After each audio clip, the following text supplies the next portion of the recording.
Well, thank you everyone for attending. My name is Elín Hallgrímsdóttir. I'm a senior energy specialist here at the World Bank, and I will guide you through this session today. Now, a little bit of housekeeping before we start. If you have any questions, please ask them in our Q&A section, and we will answer them either during the session or in an email afterwards. Now, I would like to welcome our ESMAP Program Manager, Chandrasekhar Govindarayalu, for his opening remarks. Thank you, Chandra. Thank you, Ellen. You did well in pronouncing my last name. It is not an easy one, like yours. Good morning, good evening, good afternoon, colleagues. I welcome all of you to this very interesting webinar that we have today on socioeconomic benefits of geothermal. At ESMAP, we are focused on broadly two areas. First is on getting energy access to the people who don't have access, mainly in Africa. And the second aspect of it is on advancing decarbonization, so that we can, make an impact on climate change mitigation. So the energy transition is not only about climate change mitigation, though it's also about creating the socioeconomic benefits out of these technologies and options, and also to bring other co-benefits that can be realized through infrastructure development. You might have seen that there is a lot of discussion these days about jobs and, in the context of energy transition, that we need to protect jobs, create new jobs, and so on. So it is not only in the case of phasing down of fossil fuels, but also in creating new supply chains to when renewable energy comes up, new projects come up. So today we are going to discuss in the context of geothermal, not only about jobs, but also about other aspects of infrastructure development. Geothermal technology is one of those clean energy technologies that has the engineering element to it, which ties very well with local development and development of industry. So we will get into some details on how during the preparation of geothermal projects we can ensure benefits can be captured and maximized to their full potential. We'll most importantly hear about some success stories from around the world where geothermal projects are providing clean energy and heat while also uplifting people and communities.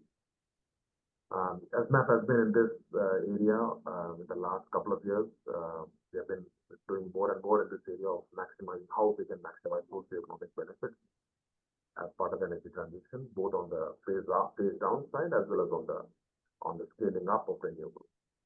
So thank you very much for joining, and I'll hand it. I hope you enjoy, stay till the end and enjoy. I hand it back to Ellen. Thank you, Ellen. Back to you. Thank you, Chandrasekhar. Now I would like to go over to Stephanie Pennington, who is one of the main authors of this report, with good input from all our stakeholders. So over to you, Stephanie. Thanks so much, Ellen. Thank you, everyone, for joining today. Shamini is going to be sharing my presentation, so I'll just give her a moment to get the screen shared. Wonderful.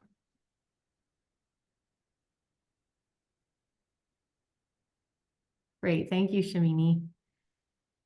So as Chandra already mentioned, the purpose of today's session is to launch ESMAP's latest report on geothermal energy, which focuses on the socioeconomic benefits that geothermal development and operation can bring about.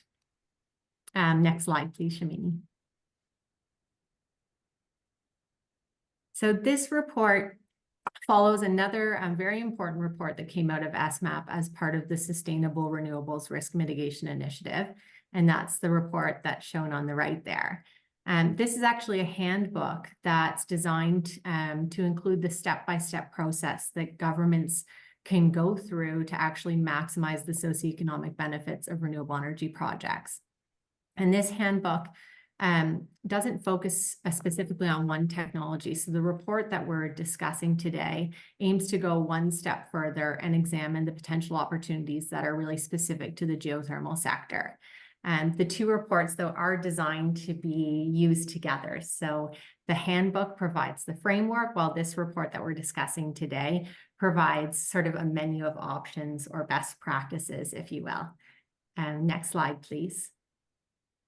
So what do we mean when we say socioeconomic benefits? This is a very broad term that can encompass a lot. So specifically in this report, we're honing in on what can be controlled and maximized through project planning and development. While there are lots of other important socioeconomic benefits, like the impacts of improved energy access and climate mitigation, these are benefits that are shared across all renewable energy technologies, and they're not examined in detail in this report. So we've looked at 4 categories specifically, and you can see those in the figure there. So the first category, domestic participation in the value chain. When geothermal projects are developed and in operation, there are a whole host of new business opportunities to provide goods and services. And here, what we were really interested in looking at is how this economic activity can be concentrated in the project country and therefore contribute to GDP growth. Very linked to this in the box next to it, we know that geothermal projects create many new employment opportunities. And here we were interested in looking at what jobs can actually go to the domestic workforce. And of course, the necessary education to ensure that individuals actually have the skills to perform in those jobs. Then to the far right, you'll see local development. And here we're examining how local communities can benefit from the corporate social responsibility plans and benefit sharing plans that geothermal developers and operators create and put into practice. And then the last category, which is in the green arrow at the bottom there, gender equality and social inclusion, is a cross-cutting theme, meaning that we've examined it through the other 3 categories that I just mentioned. And here we're looking at how the benefits that are created, like these new business opportunities, new jobs, skills building opportunities, and local development initiatives, how they can benefit all people equitably, regardless of their gender and social identity. Next slide, please. So what did we learn regarding domestic participation in the value chain?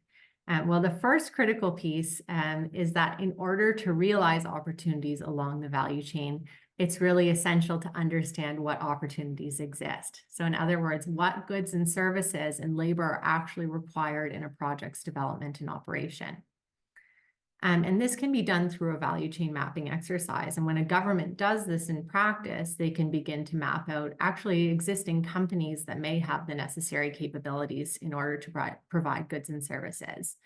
But it's also a really important opportunity to map out what gaps exist, which can help to inform the development of support programs, which might allow the country to increase participation in the value chain, say over the medium and long term. Now, every country will be unique and will have different competitive advantages. But in most countries, the greatest opportunities will lie in construction and in operations and maintenance. The potential for manufacturing is quite small, and this is because those activities tend to be concentrated in a few countries that have highly specialized manufacturing capabilities. Some countries, like Turkey and Indonesia, have used the project procurement process as a way to incentivize the localization of the value chain. And while these efforts can help to incubate the domestic geothermal industry, they really do need to be crafted with a lot of care. It's important, really important, to understand the readiness of companies to provide the needed goods and services, to understand the level of quality that they can offer, and also, very importantly, if they can be cost competitive with the global market. Next slide, please.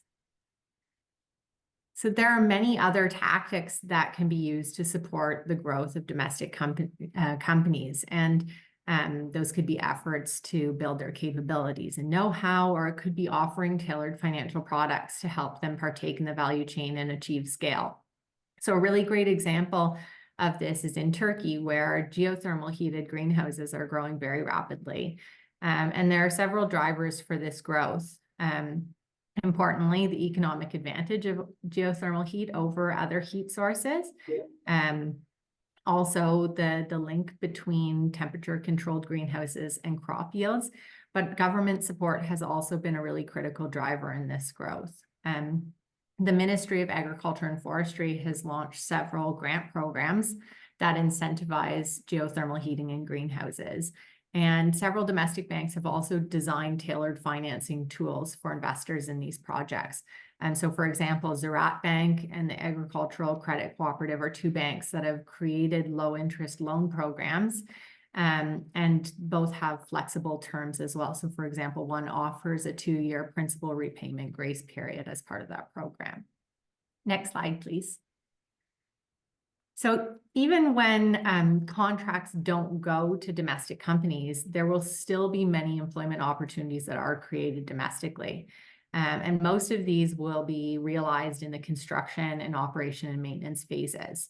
So construction creates the most jobs, definitely in terms of sheer numbers, but it's important to remember that those are short-term jobs. So they will last for the duration of construction, so 2 or 3 years. Whereas operations and maintenance jobs, though fewer, will last for the lifetime of the plant's operations, so 40 or upwards of 40 or 50 years.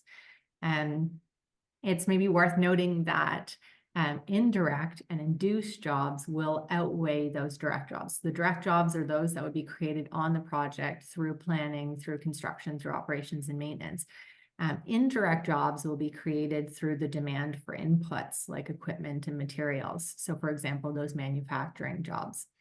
And then induced jobs will be created by the increased economic activity as a result of the project.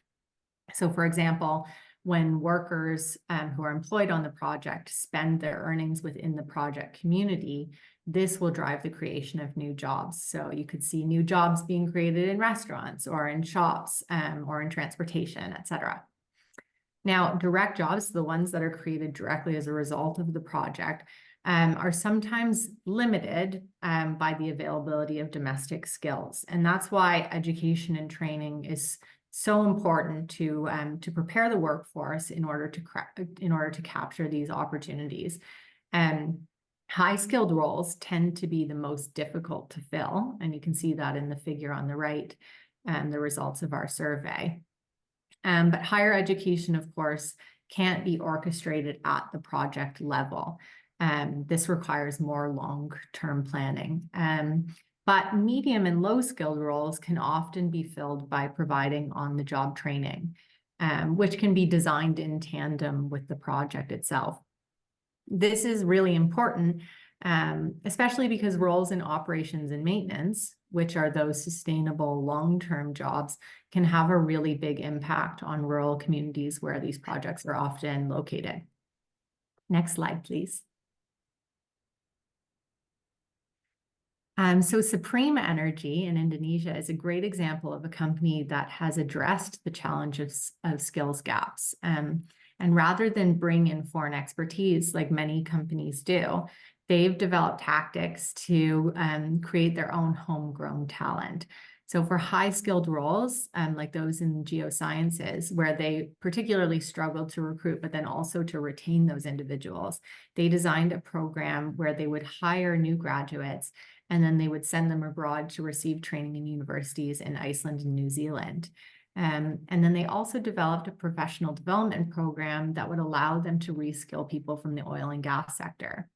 Then they've also developed programs at the community level, and so those involve both in-class and on-site training to upskill local people within the communities and then be able to employ them in operations and maintenance roles. Next slide, please. And so we've spoken a little bit about the importance of local hiring within project communities, but there are many other ways that benefits can be shared with local people. And there are a lot of motivations for why developers and operators do this. So sometimes they will be driven by government regulation, so it is a requirement and they must do it. Other times it's a requirement from lenders in order to access financing. But sometimes it's about building the corporate image, or for those companies that are publicly listed to boost their ESG ratings. But most often across the board, they will share benefits with communities to obtain what's called a social license to operate. And that's when the community has really given their buy-in and the project has a green light to progress. It should be noted, though, that this isn't just a one-off acquiring this social license to operate and then you move ahead. This is an ongoing process of community engagement and buy-in. So benefit sharing, we've looked at three different types of benefit sharing activities. So the first and by far most common is improving local infrastructure and services. So as an example of this, a developer might commit to building a school or a new clinic, or they may build and maintain a new road to improve village accessibility. Less common, but very impactful, could be developing a direct use project alongside a large-scale electricity generation project to allow communities to make use of geothermal heat. And this can create a whole host of new sources of income for local people, from those in tourism, perhaps maybe helping to develop a thermal spa, or those in food preservation where they might be using heat to dry fish or fruit, for example. The second category is skills development, which is also quite commonplace. And so this capacity building can be related specifically to geothermal energy with the intent to increase local hiring, or it can be more broad. So for example, providing entrepreneurship training to help local people establish and operate small businesses, or perhaps computer literacy or language skills. And the third category is sharing the financial reward of projects. And this is a less common approach taken currently, but it is gaining traction. And this can take many different forms. So for example, it may be a portion of revenue directed into a community foundation, say 1 or 2% of project revenue, which is then controlled by the community and directed to projects that they deem to be important. Or it could involve bringing community entities to the table to take an ownership stake in the project. Next slide, please.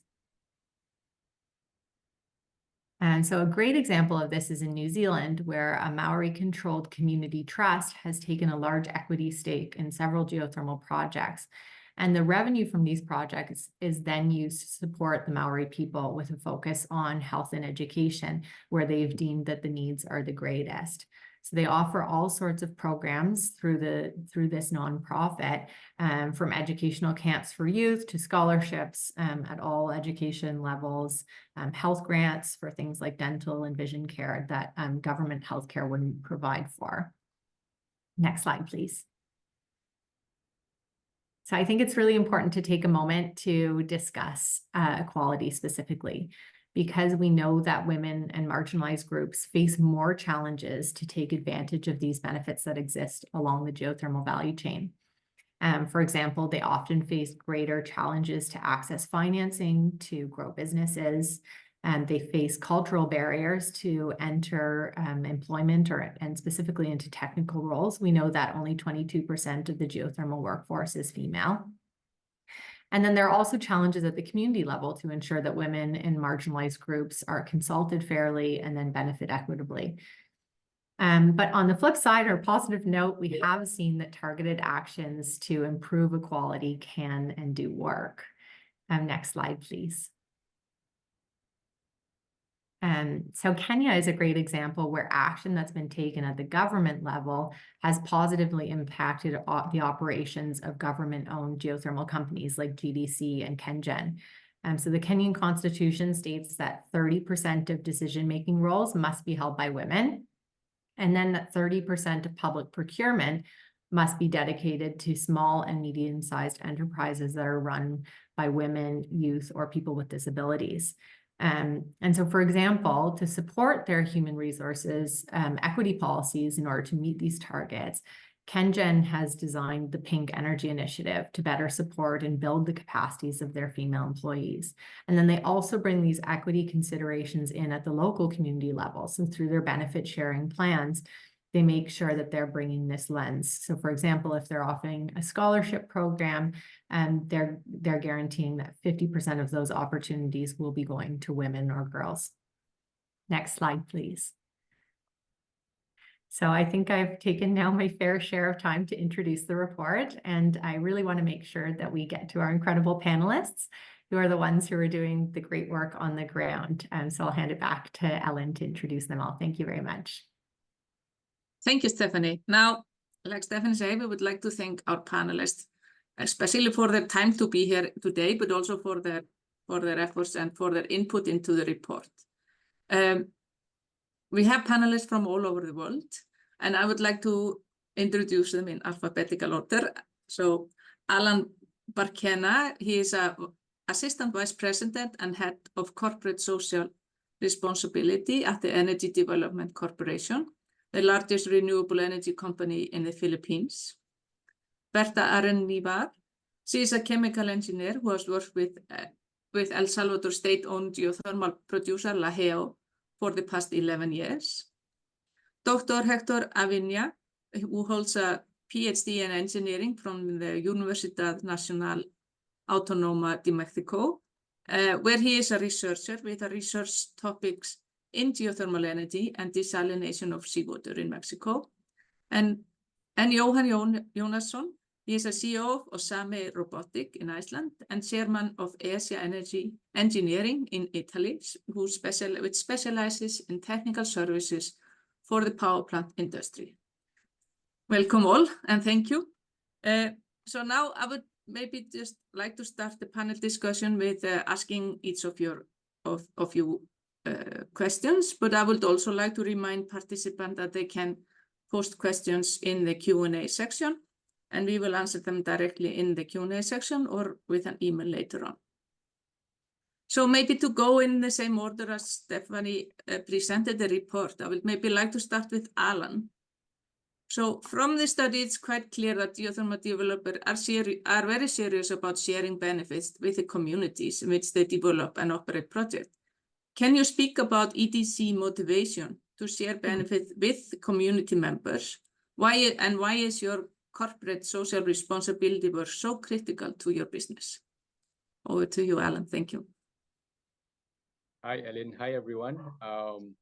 So I'm Alan Barcena from the Energy Development Corporation in the Philippines. So our motivation and guiding principle is the creation of shared value, or CSV, which means that we try to create economic and societal benefits, not just for the benefit of the business, but for the benefit of the communities and also the protection of the environment. This comes from a realization and recognition that we coexist with the local communities, and therefore we grow with them. So community development has always been part of our business strategy and programs. And therefore, communities are not just social fans, but they are also our partners and co-creators. And they also, contribute in making the business resilient, making the business sustainable.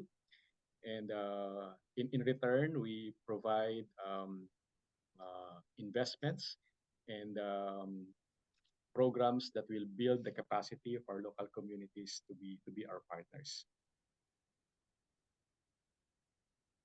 Okay, thank you.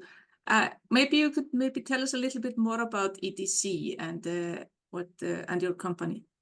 Yeah. So the Energy Development Corporation, or EDC, is the leading renewable energy company in the Philippines. We have pure renewable energy consisting of geothermal is our biggest portfolio, but we also have hydro power, wind, and solar. And as you know, our geothermal projects are located in the areas where there are a lot of forest, and therefore we try to protect this forest through the involvement of our local communities. And as I said earlier, we make them as our partners, not just beneficiaries of programs, but actually co-creators. So they have been participating in our CSR projects, and we have been learning a lot in terms of improving our CSR programs and building the capacity of our local communities to be our business partners. Okay, thank you very much. Maybe over to you, Johan. In most countries, the maintenance of geothermal turbines, genset, and other specialized equipment is outsourced to equipment manufacturer. But Iceland has succeeded in localizing majority of its equipment maintenance. Can you tell us about your involvement in this and what have the advantages of localizing this work been? Yeah, thank you, Elin. Congratulations on the report, Stephanie and the ESMAP team. And thank you for inviting me here today. To answer your question, there's a little bit of background. I have to go back to 2010. Back in 2010, in a presentation given as a part of the work on Icelandic geothermal cluster, we had Professor Michael Porter of Harvard University presented his thoughts and said Iceland should feel ashamed if it doesn't use the vast geothermal know-how. He also mentioned there was a cluster work done in the US state of Nevada and in New Zealand that could be a competition for the Icelandic sector, but it could also represent opportunities for cooperation. We, at that time, founders of Daily Technical Services, we understand from Mr. Porter, and after reading the report on the Icelandic geothermal cluster, there could be opportunities for new ventures in Iceland. But that would not be possible without having at least one customer in the geothermal power business. Iceland's largest geothermal power company, namely ON Power, was in a tough position after the economic downturn, causing a huge decline of our local currency. They had to find better ways of maintaining highest possible availability of the power plants. At the same time, fight the foreseeable cost increase of its future needed maintenance. They would be facing if they continue to ship the turbine parts and later on generator parts overseas for repair. So there we had one possible customer. Then we were looking for a team of collaborative service providers of engineered equipment repairs who would be willing to share their know-how and help us build up skills as needed in Iceland. We found our partners in USA, a team of dedicated experts who had developed their skills and know-how in the American geothermal and gas turbine services for decades. Later on, we developed cooperation with European companies as well. From our side, we were just a small team at Daily Technical Services, a team of good mechanics, mechanical skilled and experienced people. We were also experienced in dealing with customers and suppliers overseas in our previous jobs. So all this combined with a clear vision and a strong faith was a great asset into starting up startup of localizing geothermal services in Iceland. When we consider the advantages of localizing such work, I would say there were, of course, great benefits for our customers in Iceland, not only in increasing power plant availability and uptime, and cost savings, of course, in maintenance, time-wise, risk-wise also, and other issues. But when I gave it a good thought, I believe the greatest value was in building the know-how together with and within our with customer operations amongst their employees, allowing them to make informed decisions on maintenance strategy and be in a better position of assessing what risks is associated even when you decide to postpone a maintenance. And that is worth $1 million, millions of dollars. So that's my comment on that question. Okay, thank you, Johan. I will come back to you with more questions later on. But I mean, you also built, I mean, I know this a little bit. So you also built up a team of people that were able to do this, and you were cooperating with companies to build up this know-how in Iceland. So it also created local jobs in this respect. Yeah, absolutely. And surprisingly, everybody we went to talk to asked for support and to improve our skills here locally. Everybody were so fond of this idea, and in the aftermath of the economic crisis, everybody understood there was a high stakes for the future of geothermal energy operation in Iceland. Manvit Engineering, you nursed us in the beginning. You provided a shelter for us. We had nothing. We had no workshop. We had no offices, and we formed our own little cluster, and together with the Americans and with the customer, we had like an open book a settlement on. So we learned together. We went. When you start to do this, you have to look at least decade ahead, and yeah, we had a lot of support both here locally, like moral support, and no financial support that I can recall that matters. It was all self-driven, and yeah, but we really believed, and the customer really believed this would be something that they need to invest in, and that was the main trigger, getting the customer to admit the pain that they need to develop. Thank you, Johan. Now, maybe Hector, go over to you. This report touches on the socioeconomic benefits from electricity generation, but it also highlights benefit associated with direct use project. Can you tell us a bit about your involvement in direct use? What are some of the unique benefits to those projects in the socioeconomic point of view? Hello, Ellen. Thank you for the invitation. And hello to all geothermal friends. Hola a todos nuestros amigos geotérmicos. Well, the best way to make efficient use of energy is to obtain or generate the energy locally, where you are going to consume it,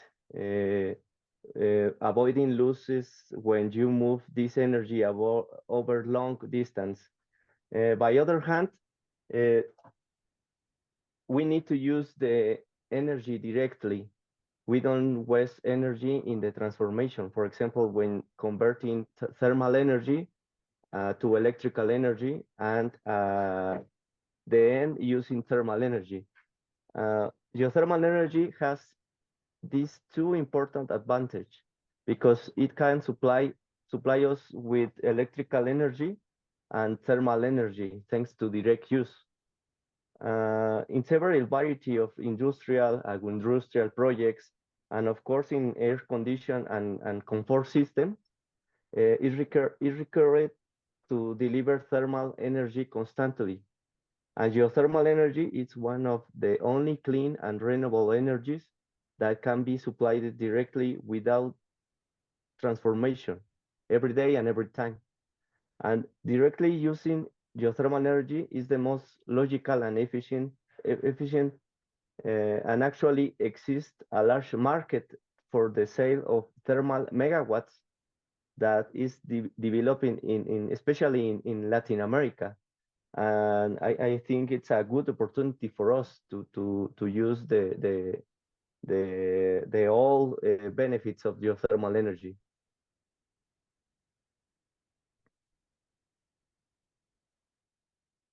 And Hector, I mean, I have been fortunate enough to taste your food drying products and your local beer.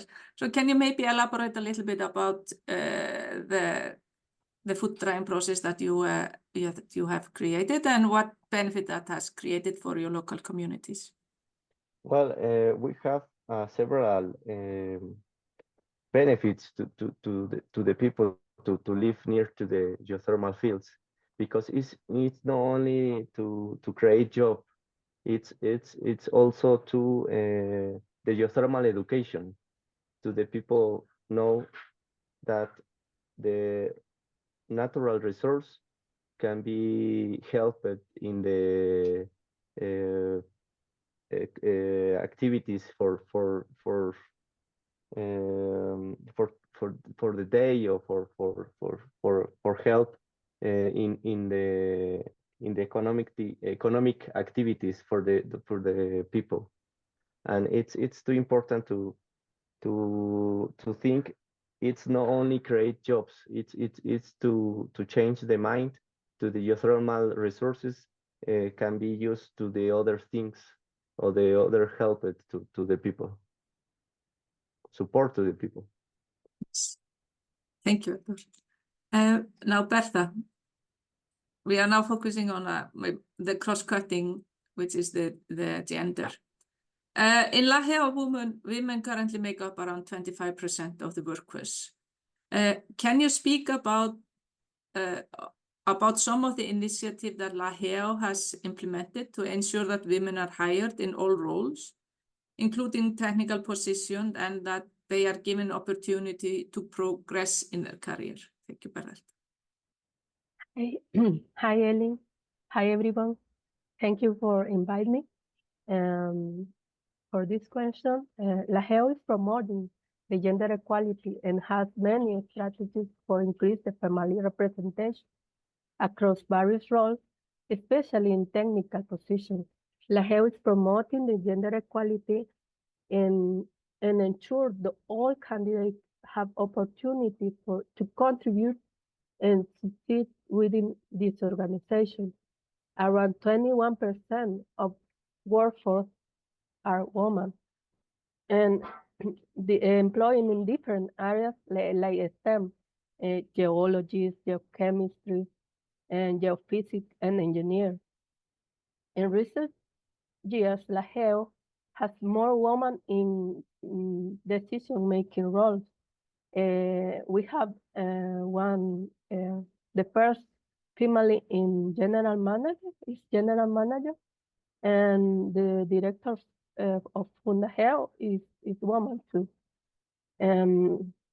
This marking a significant step toward the gender diversity and inclusion at all levels in our company.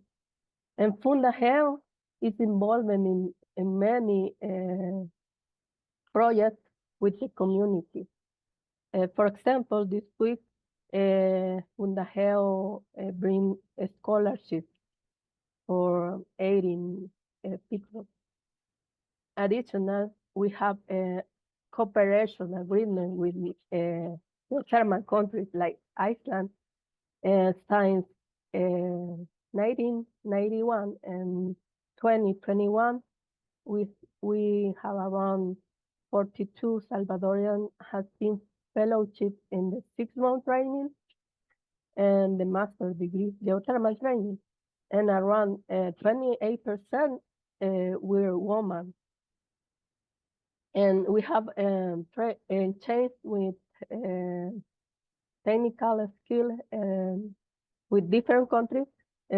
With Japan, for example, we have approximately 8 young co-workers have been training in different programs, and since 2019, and the 50% of them were women. And we in El Salvador have cooperation with different organizations like Fundación Mujer y Energía, and offering fellowship for study MBA. This symbolizes the progress toward the gender inclusivity and empower in our workforce. Thank you, Ellen. Thank you, Beretta. And always nice to see you again. Now, maybe back to Alan. In the report, there are examples of how ETC has evolved their corporate social responsibility strategy over the years so that it is more empowered, so that it empowers community rather than create reliance.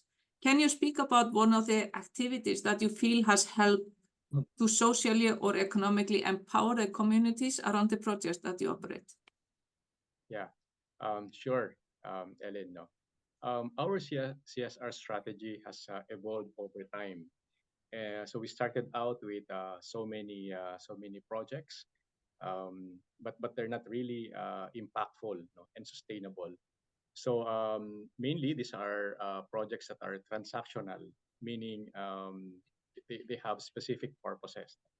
But slowly we shifted from transactional to transformational, meaning more investments in building the long-term capacity of our communities so that they become self-reliant. And we focus on three strategic programs, like investment in education. So in this particular programs provides tertiary education support, as well as provision of technical vocational trainings for out-of-school youth. And then the other one is the creation of social enterprises, which are forest-based, because our communities are located in the forest, and therefore it makes sense that we develop forest-based industries like coffee production. And then lastly, we also have investment in protecting the environment, which sustains our business because geothermal is really dependent on the long-term viability of your water resources. Geothermal is dependent on steam, and therefore it makes sense to protect the forest and the watersheds in your areas of operation.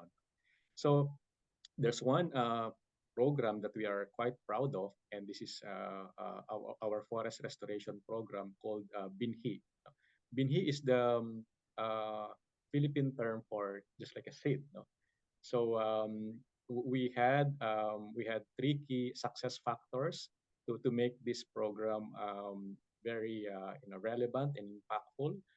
So number one, we created the initial conditions. We educated our forest dwellers to become partners in forest restoration and forest protection.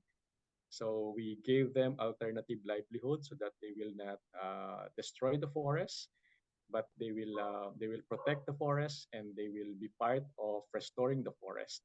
So that's the creating the initial conditions. Part of that is organizing them as a people's organization and cooperative, and therefore they will have a bigger voice, no, and a bigger contribution. And then after creating the initial conditions, we provided the investments. So investments are not only about providing resources like financial, but also providing them trainings. So we provided them trainings in terms of the science of tree planting and tree growing, as well as using technology in forest restoration and in forest protection. And then lastly, we provided institutional networking. No? We connected them with government, with financing institutions, with non-government organizations. In this particular example, we connected them to organization that deals with coffee, and therefore this helped them have the commercial scale to produce coffee beans. No? And one example is our community in one of the provinces in the Philippines, in Negros, wherein a group of forest dwellers are now social entrepreneurs. No? They have their own coffee plantation, even coffee shop, and of course, coffee products that they now supply to the local market.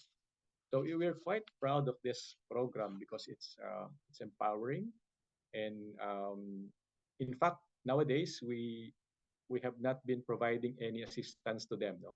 So this organization is expanding, and we hope that they will help other members of the communities as well, using their own experience and model, and therefore we will create ripple effects, creating more positive outcomes and more opportunities for economic development in these areas where we operate. Thank you very much. That's very impressive. Over to you, Johan. Now, do you think what was achieved in Iceland in localizing the operation and maintenance, do you think it's replicable in other countries?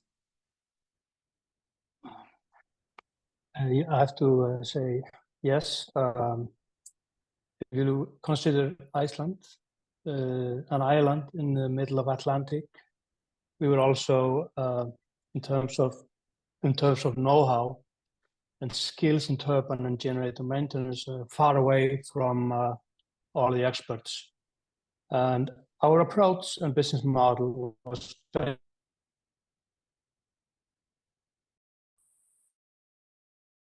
on value creation for our. Johan, your audio is breaking up.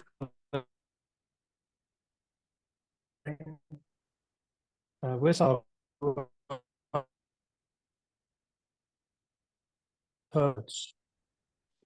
I believe this can be done, and there are great options in how this.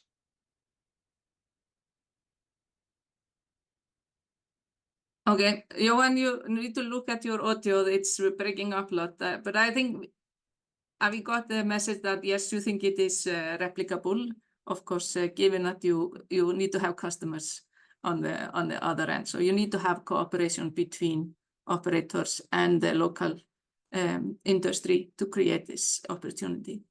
I will go over to Hector. Hector, there has been lots of discussion around renewable energy and the potential for job creation. What potential do you see for direct use project to contribute to job creation, especially in rural, remote communities? Over to you, Hector. Thank you again.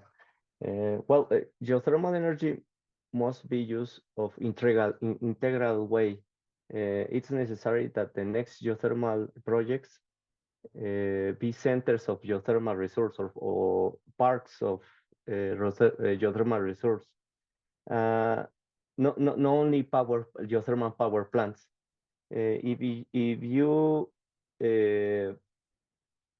created a new geothermal projects and without included direct use, you only create 10% of the jobs that could be generated. And it's too important that the next projects think that it's not only the geothermal power plants, it's a centers of geothermal resources. This document presented it's of great importance because it's a guide of the most important steps that must be taken into account for the make centers of park geothermal resources, giving priority to the social part, involving the community from the beginning of the project, and taking from the beginning the probability of direct use projects. It's too important to have this probability in the beginning of the projects. Thanks to the geothermal resource centers, various or several types of jobs in different disciplines can be generated, allowing people to choose where to work, where you want to work, because you have agroindustrial, aquaculture, pisciculture, power plants, several disciplines. This kind of projects benefit more professional sectors in the communities. I would like to share with all that in geothermal power plants there is a large amount of residual thermal energy that if you use, multiply number of jobs and opportunities by 10, not only the jobs, the opportunities to the people. Also, it reduces to environmental and economical impact because it already has invested in drilling wells, and it is the activity that's the greatest impact of the profitability of the projects, and is where there is the greatest risk. And this can only be solved when you use geothermal waste for several projects. I think it's a good opportunity to begin in the new projects to the mind of it's no power plants, it's the all geothermal resource that you can be used. I mean, in your food drying facility, I mean, it's not only the people you hire that are get the job. It's also, and like Alan mentioned, it's the broader community. You also, like the coffee shop, you hire somebody in the coffee shop, and you, for your facility, you also have drivers that are, you know, bringing the fruit and distributing the fruit and all of that. So there are also additional. It's the chain of win-win. Yes. So I think that is a really important aspect that this can bring, because geothermal is often, like also Alan also mentioned, is in a rural areas where you have often communities that are fragile. Thank you, Hector. Now maybe over to Bertha, and this may be the last question. Why is gender equality so important to LaHeo? And not just for ethical reasons, but also from a business perspective.